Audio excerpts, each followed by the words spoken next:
everybody, WWTD this week. I'm out in the field. We're at a project. It's an interesting project because it kind of surprised us a little bit. It was a typical ranch, which we buy a lot of here in Portland for our rehab stuff just because they're so easy to rehab. But in this particular case, at some point, probably in the 80s, I'm guessing the owners converted what was a two-car garage into additional living space. So the house used to be like 1,000 square foot, 3-bedroom, 1-bath ranch. What we're working with here is like 1,750 square foot, 3-2 is what it'll end up being with a 1-car garage. So what they did is they basically took the garage, the existing garage, and then they finished it out so that they could have additional living space.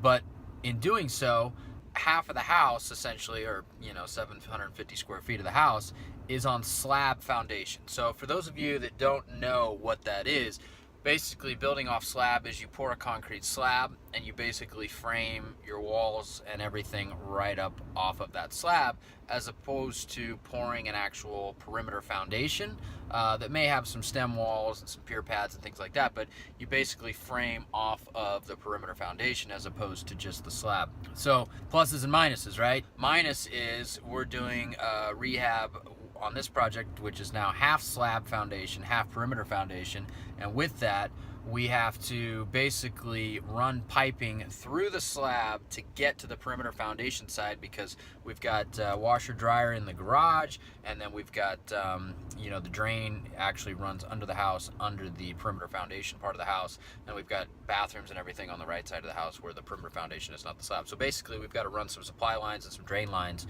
in the slab, which is a huge pain in the ass. So you'll see in the pictures here in the video, we actually have to jackhammer and trench the slab in order to lay these new lines. So that gets to my point. When you're looking at houses, you really need to pay attention. Are they built on slab or are they built on perimeter foundations? And in some parts of the country, slab is a normal thing.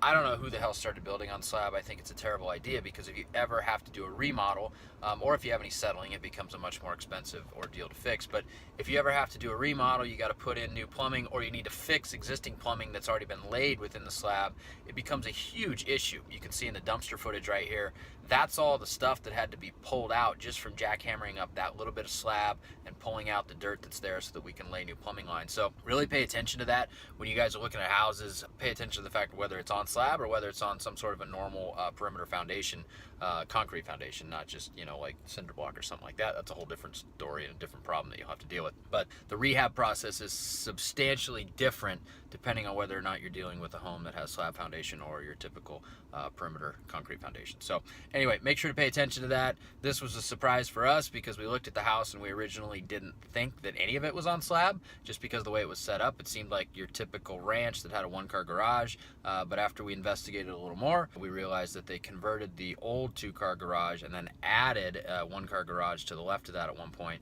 And in doing so, part of the house is on slab, part of the house is on your typical foundation that you would find here in the Pacific Northwest. So kind of a pain in the ass, kind of a curveball, but I thought I'd share with you guys, and hopefully it helps you guys when you're out there looking at houses and you can pay attention to what it is that you're getting into. So as I always say, I may not walk on water, but I am walking on my own job site today. See you guys next week.